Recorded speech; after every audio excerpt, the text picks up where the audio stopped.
자, 다음 보도록 하겠습니다. 창고의 종류, 운영 형태에 따른 분류에서 보시면 이제 자가창고, 임대창고, 뭐 영업창고 이렇게 세 가지 종류가 나와요. 자가창고는 내 돈 들여서 그 창고를 짓고 설비도 내 거고 인력도 내 거고, 그래서 우리 회사 상품에 맞는 시스템을 운영할 수 있는 그런 측면들의 창고예요. 그래서 이 자가 창고를 사용하게 될 때는 최적 설계가 가능하죠. 창고의 최적 설계가 가능하고요. 그 다음에 토탈 연계 서비스를 할 수가 있어요. 고객과 대면하잖아요. 내가 직접 운영을 하기 때문에. 그리고 이제 운영 노하우도 내가 축적이 되고요. 작업 시간에 대한 탄력성이 생겨요. 높음 이렇게 표현하는데, 이건 이제 뭐 새벽 4시라도 열어달라고 하면 열어준다라는 얘기죠. 근데 영업 창고는 다르죠. 영업 창고는 내 창고도 아니고 내 설비도 아니고 내 시스템도 아니기 때문에 별도로 비용을 뭐 지불을 하고 미리 얘기를 해주지 않는 이상은 이 입출고 시간을 내 마음대로 조정하는 것이 쉽지 않죠. 대별되는 것들로 많이 나오는 그런 속성이에요. 그 다음에 입지 선정의 폭은 넓다. 이건 기억할 필요가 없어요. 다 마찬가지예요. 처음에 선정할 때는 어디든 선정할 수가 있죠. 창고가 모여 있는 데는 그쪽에 많이 존재하는 이유가 있는 거니까. 근데 이제 영업 창고 같은 경우에는 부동산적인 그런 가치 창출은 어려운 반면에 이 자가 창고 같은 경우는 내 창고니까 부동산적인 가치 창출이 가능하게 되고요. 자가 창고의 단점은 높은 고정비가 소요된다. 이건 이제 물류관리론 때부터 정확히 해주셨어야 되는 부분인데, 기업은 어떤 투자나 이런 것들을 할 때 내 돈으로 다 하지 않아요. 부채 효과라는 게 존재를 해요. 똑같이 투자가 이루어지다 하더라도 자기 자본만으로 투자를 해서 이익을 내게 되면 그 이익의 크기에 맞는 세율만큼을 다 내야 돼요, 세금을. 근데 이제 부채를 끼고 투자가 되어서 똑같은 이익이 나면 부채가 발생시키는 원금 분할 상환 같은 그런 부분을 빼고 나머지 부분에다가 이제 이 세율을 매기기 때문에 세율이 한 단계 밑으로 내려가거나 이런 것들이 발생하게 돼요. 똑같은 이익이 나더라도 세금을 적게 내는 그런 택을 가져요. 그래서 기업은 남돈 갖고 장사한다라고 기본적으로 생각하시면 돼요. 그래서 건설을 할 때도 은행에서 돈을 빌려서 짓는다고 생각을 하시고, 그렇기 때문에 매달 높은 고정비용, 원금 분할 상환 같은 그런 고정비용이 들어간다. 창고 건립이라든지 설비를 구매하는 그런 비용들. 그리고 이제 확장성이 제약이 된다.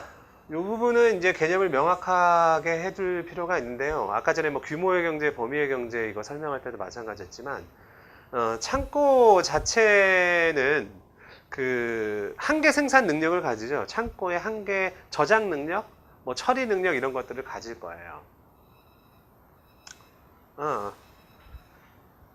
그 밑에 내용이네요. 이 부분. 처리 능력을 가지기 때문에 이 창고가 가지는 처리 능력이나 보관 능력을 100%라고 봤을 때, 영수로 1이죠. 1이라고 표현하는데 1 이하의 변동폭에 대해서는 처리가 가능하지만 자기의 100% 능력을 넘어서는 물동량이나 처리 요구에 대해서는 처리를 못 하잖아요. 그래서 물동량 변동에 대해서 비탄력적이다라고 하는 거예요. 창고는 돈 더 주고 더 공간을 빌리면 되지만, 자가 창고를 한번 지어놓으면 이걸 확장한다, 짧은 시간에 확장하거나 대응하는 것이 쉽지 않기 때문에 그런 측면들을 얘기를 하는 거고요. 비본을 빼먹었으니까 설명을 드리면, 입지 선정하는 것은 어떤 창고 유형이든지 간에 용이해요. 그런데 이제 이 자가 창고 같은 경우는 내가 지은 창고이기 때문에 입지를 변경해야 될 상황이 발생했을 때도 쉽게 창고를 이동할 수는 없어요. 왜냐면 돈 빌려서 지은 창고잖아요. 건립도 그 다음에 설비 구매도. 그렇기 때문에 쉽게 이동하기 어렵다라는, 입지 변경에 제약을 가진다라는 측면들 잘 기억을 해주시고요. 그 다음에 재고품의 관리가 영업 창고처럼 책임을 지우는 것이 보다 용이한 그런 형태가 아니고 우리 직원이기 때문에 그 재고품 관리가 상대적으로 소홀해질 수 있는 여지가 있다라고 표현하는 거죠. 뭐 직원이 실수 몇 번 하고 그렇다고 해서 뭐 퇴사시키거나 이러지 못하잖아요, 쉽게. 보듬어주고 이래야 되기 때문에.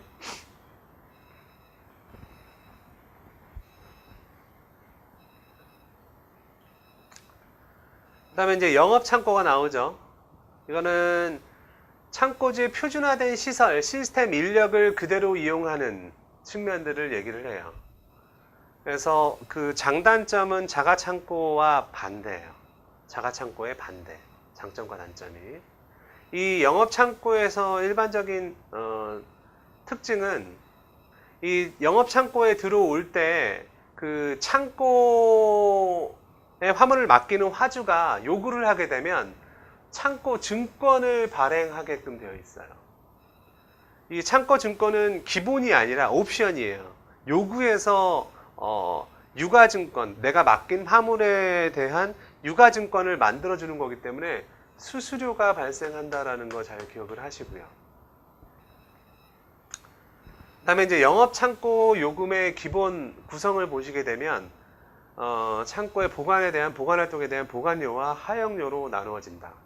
기본 요금은 맡긴 화물의 가치에 따라서 매겨주는 이제 종가율하고 그 다음에 중량에 따라 매겨주는 이제 중량률 요 두 가지를 가지고 매겨진다. 둘 중에 높은 것들을 취하는 방식도 있고 두 가지를 다 사용하는 방식도 있어요. 나머지 내용들 요금들은 살펴보시면 되겠고요.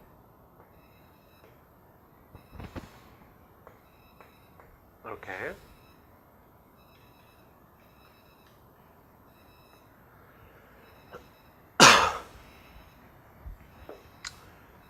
영업용 창고의 영업창고의 종류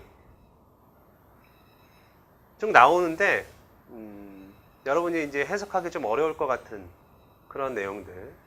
야적 창고는 그 울타리나 이런 구획만 이렇게 표시를 해놓고 화물을 바깥에다가 임시 보관하는 것들은 이제 야적이라고 얘기를 해요. 야적. 그래서 야적이라는 단어의 뜻을 기억을 하시라는 측면에서 설명을 드렸고요. 그 다음에 이제 수면 창고는 보관 공간을 수면을 이용을 하는 거예요. 수면을. 하천이나 해면을 이용을 해서 저수지, 일단 구획을 만들고 물을 채운 다음에 그곳에 이제 목재 같은 것들을 보관하는 그런 창고를 이제 수면 창고라고 얘기해요.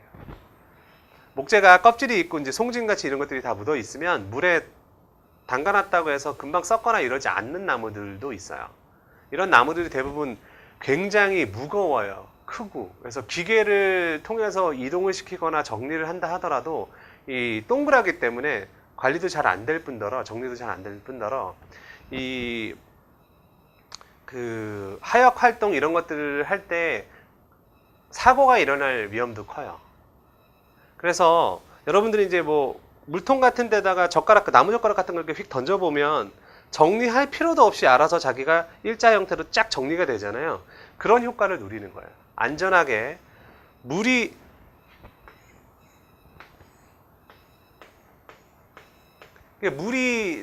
채워져 있기 때문에 화물의 무게를 물이 받아서 이 지면에 정확하게 균등하게 분배를 해서 하중이 전달이 될 수 있도록 하기 때문에 안전한 보관이 되는 거죠. 수면 창고의 뜻이 뭔지 기억을 해주시고, 그 다음에 이제 냉동 냉장 창고. 이것은 이제 냉동 냉장 화물을 보관하는 창고를 말해요. 근데 여기서 나오는 그런 시험 문제는 이런 거예요. 이 냉동 냉장은 각각 급으로 표현을 하는데 이 급의 구분을 기억을 하는 게 시험 문제에 두세 번 정도 나온 바가 있어요. 그래서 영상 10도부터 마이너스 2도까지를 C3급이라고 얘기를 하고 마이너스 2에서 마이너스 10도까지를 C2, 마이너스 10에서 마이너스 20까지를 C1, 마이너스 20을 미만의 낮은 온도는 F급이라고 표현을 해요. 그래서 알파벳을 보면 A, B, C, D, E, F 그래서 C에서 F로 이렇게 올라가는 쪽으로 온도가 내려가는데, 그 C급에서 보시면 숫자 자체는 3, 2, 1 이렇게 떨어진단 말이에요. 올라가는 게 아니라 떨어지는 식으로 표현을 하기 때문에 이 C1급하고 C3급이 이게 C1이었나? C3였나? 이렇게 헷갈리는 것을 교수님이 이제 많이 봤어요, 학생들. 그래서 틀렸던 학생들이 있기 때문에 이게 알파벳은 이쪽으로 커지지만 숫자는 이쪽으로 작아진다. 그래서 C3급하고 C1급하고 이 온도 구분과 더불어서 기억을 잘 해달라. 이런 당부를 드리고 싶습니다.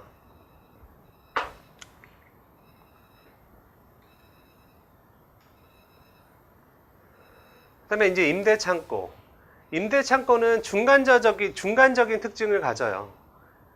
일단의 그 임대료를 보장을 해주죠. 그러니까 고정비는 들어가는 거예요. 화주 입장에서, 맡기는 입장에서. 그래서 여기서 공간만 그 임대하는 경우도 있고, 그 다음에 공간 및 설비까지 임대하는 경우가 있어요. 그래서 그 사람 자체, 창고 안에서 움직이는 사람 자체는 내 사람을 쓸 수 있거나 내 설비를 쓸 수도 있는 여지가 있는 중간적인 특징을 갖고 있어서 임대창고, 리스창고는 시험 문제에 잘 안 나와요, 주인공으로. 성질이 극명한 영업창고와 자가창고 이렇게 대별하는 문제가 많이 나오고, 자가자동화 창고는 자가창고인데 자동화가 돼서 고정비, 투자되는 비용이 훨씬 더 크고 처리 능력이 훨씬 더 높아서 처리 능력, 단위 처리 능력, 변동비가 낮은 쪽의 창고가 이제 자동화 창고예요. 창고 관리 시스템이라고 하는 WMS와 자동화 설비 이런 것들이 같이 유기적으로 연계되는 그런 형태의 특징을 가지는 창고를 얘기를 하죠. 그래서 자동화 창고의 운영 방식에는 온라인 방식하고 오프라인 방식이 있다. 얘는 이제 개념 구분하는데 중요해요. 이게 우리가 자동이 있고 반자동이 있고 수동 이렇게 있잖아요. 이렇게 봤을 때 온라인 방식, 직결식 방식은 완전 자동이라고 보시면 돼요.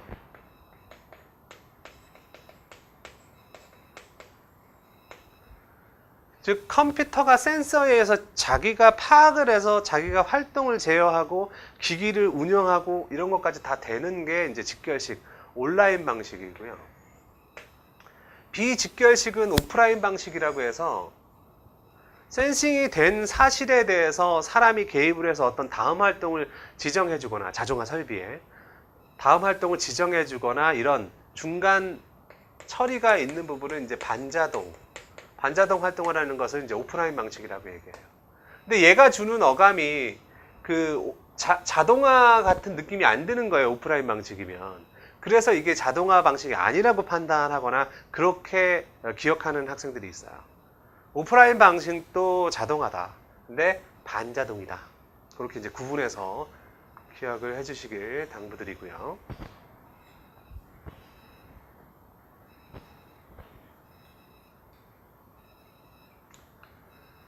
운영 형태별 창고의 비용 곡선. 이제 포괄적으로 보는 거예요. 그래서 영업 창고부터 임대 창고, 자가 창고, 자가 자동화 창고까지 변동비, 요율이 비싼 쪽하고 고정비가 비싼 쪽하고 이것을 이제 섞어서 설명을 드릴 거예요. 이 앞에 보이시는 이 곡선이 영업 창고의 비용 곡선이에요.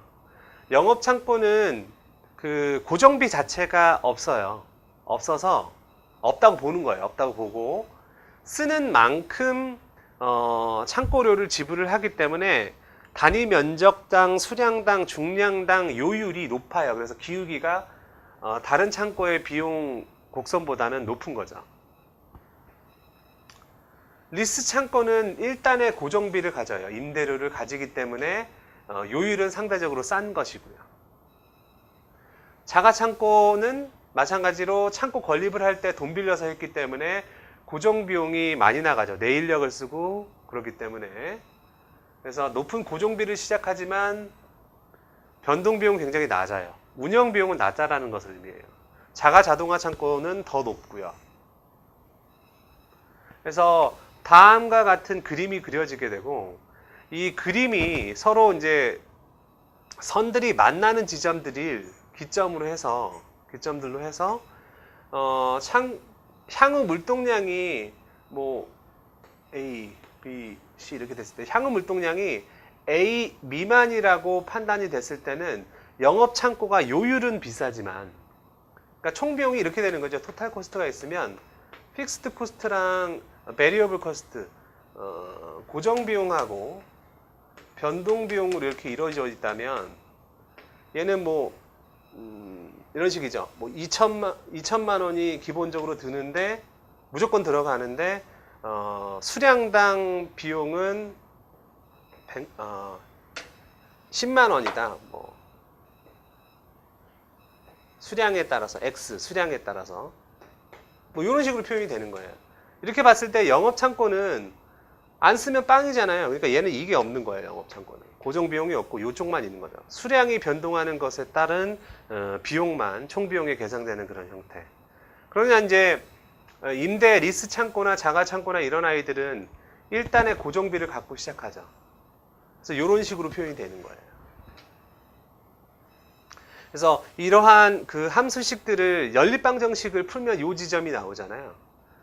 그래서 향후 물동량이 창고의 향후 물동량이 A 미만일 때는 영업 창고가 유리한 거고, 그 다음에 A에서 B 사이의 물동량이라고 볼 때는 영업 리스 창고가 임대 창고가, B에서 C 사이일 경우에는 자가 창고가 유리한 거고, C를 넘어서는 물동량일 때는 자가 자동화 창고가 유리한 것이다 라고 해서 시험 문제에서 얘네들 함수식을 비용산식을 만들 수 있거나 혹은 주어진 다음에 그 각각의 상황별로 틀린 설명, 맞는 설명을 고르라는 문제가 잘 나와요.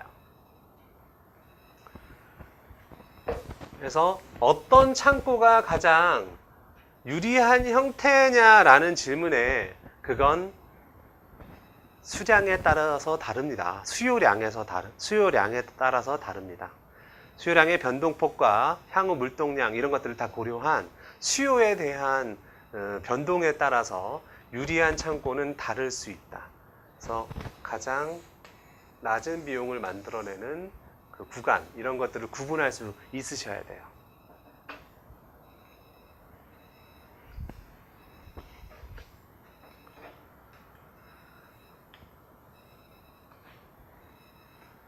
자, 다음은 창고 내 형태별 분류 쭉 보시면 기능에 의한 분류가 나와요. 창고를 기능에 따라 구분해보면 저장창고, 보세창고, 유통창고 이렇게 크게 나눠서 볼 수 있다. 저장창고는 저장중심형 창고를 말해요.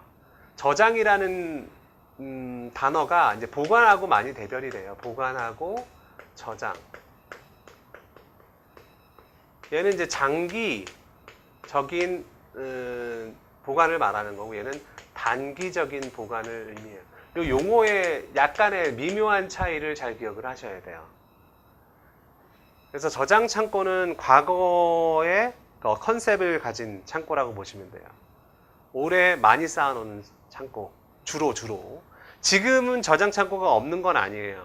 그러니까 시즈널리티라고 하는 계절성을 가진 어떤 상품들은 한동안 생산을 해서 쌓아놔야 되기 때문에 여전히 필요하지만 이런 컨셉의 그 창고는 점점 줄어든다라는 것을 얘기 드리고 싶고요.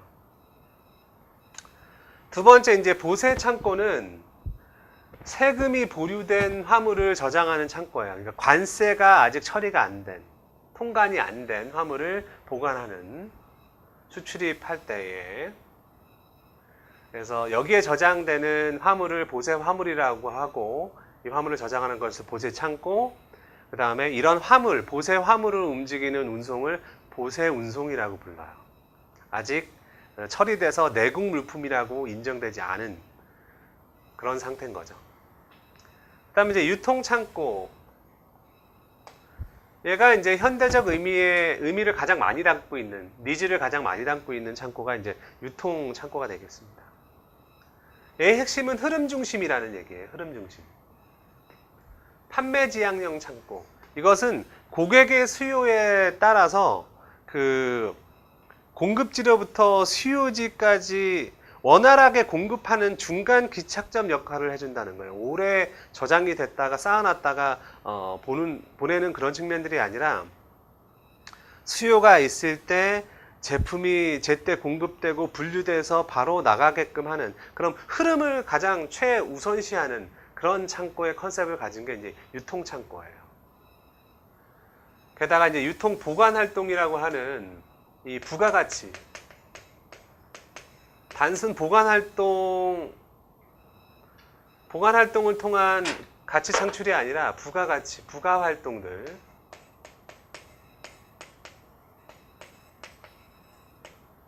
도 지원을 하는 그런 창고를 의미하죠. 냉동, 냉장, 뭐 조립 이런 것들이 있죠. 이런 것들을 다 유통 가공이라고 불러요. 그 다음에 뭐 트랜스폼 기능이라고 해서 합포장, 개별 상품들을 어떤 케이스 안에 넣어서 합포장해서 세트를 만들어서 어떤 효용 가치를 높이는 그런 활동, 라벨링을 한다든지 이런 활동들, 부가가치를 만들어내는 활동들을 하는 창고.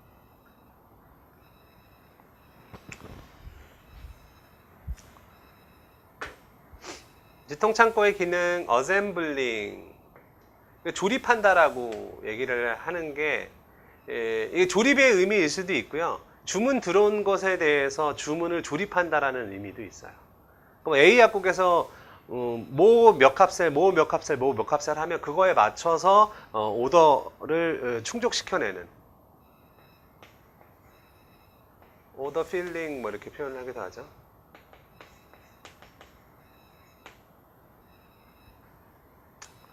그 다음에 패킹, 포장하는 기능, 소팅, 분류하는 기능, 그 다음에 체킹, 검수하는 기능. 이거 뭐 오지선다에 나올 수 있는 그런 부분이기 때문에 아주 단순한 거지만, 집화해서 주문별로 제품들을 정리를 하고 포장을 한 다음에 목적지별로 분류를 해서 최종 검수하고 내보내는 뭐 이런 기능들을 다 한다라는 얘기죠. 순서대로 보면 이렇게 되겠네요. 그죠? 이것도 어떻게 보면 이제 크로스도킹이라는 개념도 이런 식으로 이루어진다라는 것들을 기억할 수 있어요. 나중에 크로스도킹은 설명을 드릴게요. 들어오자마자 분류되고 바로 나가는 그런 형태. 그 다음에 유통창고나 개별 배송센터의 기능. 배송센터도 유통창고 내에 이제 포함된다고 볼 수 있어요. 신속한 배송을 지원을 하고 대량 생산에 적기에 맞춰서 원부자재를 대거나 이런 것들도 하고 수송비 절감 효과도 있고, 그 다음에 특정 구역 거점에 재고들이 몰려있는, 편제하는 것들을 방지하는 크로스도킹 기능도 가지고 있다고 볼 수 있고요. 크로스도킹은 뭐 이제 설명을 해드려야 되겠네요. 수요가 있을 때 이 수요 정보를 바탕으로 생산자가 소비지 쪽으로 제품을 보내고, 중간에서 이런 유통 창고들이 총량이 배달되어 온 이 부분들을 고객별로 수량을 분류를 하고, 또 제품이 오고 분류를 하고, 오고 또 분류되고, 먼저 오더 필링이 된, 어셈블링이 된 그런 주문건들에 대해서는 바로 출발시키는 그런 역할을 한다. 그 다음에 중복 교차 수송을 방지한다. 이거는 교차 수송이 나쁘다는 게 아니에요. 중복 교차가 나쁘다는 거지. 그래서 이 부분만 설명해 놓는 그런 보기가 있어요. 이건 틀린 건 아니에요. 교차 수송은 이렇게 가는 것을 말하잖아요. 그죠? 어딘가를 통해서 교차로 갈 때는 이렇게 와서 뭐 이런 식으로 가게 되면 세 번 이렇게만 가면 되잖아요. 그죠? 근데 만약에 이 교차점을 만들지 않고, 거점, 중간 거점을 만들지 않고 뭐 공급지에서 수요지까지를 각자가 이동을 해야 된다면 세 곳이기 때문에 3, 3, 9가 되죠. 9번을 움직여야 되죠. 근데 중간 교차 수송을 하게 되면 3번 이렇게 6번만 움직이면 되잖아요. 그러니까 얘는 똑같은 데를 또 들어가는 중복 교차 수송을 방지해 준다라는 의미에서 기억을 해 주시길 바랍니다. 중복 교차 수송이 나쁜 거지 교차 수송이 나쁜 것은 아니다. 이런 것도 구분해서 기억을 해 주시고요. 여기서 건품, 검수, 검량, 그다음에 유통, 가공, 트랜스폼 기능도 같이 해서 부가가치를 창출한다. 다시 한번 복습해 드리고요.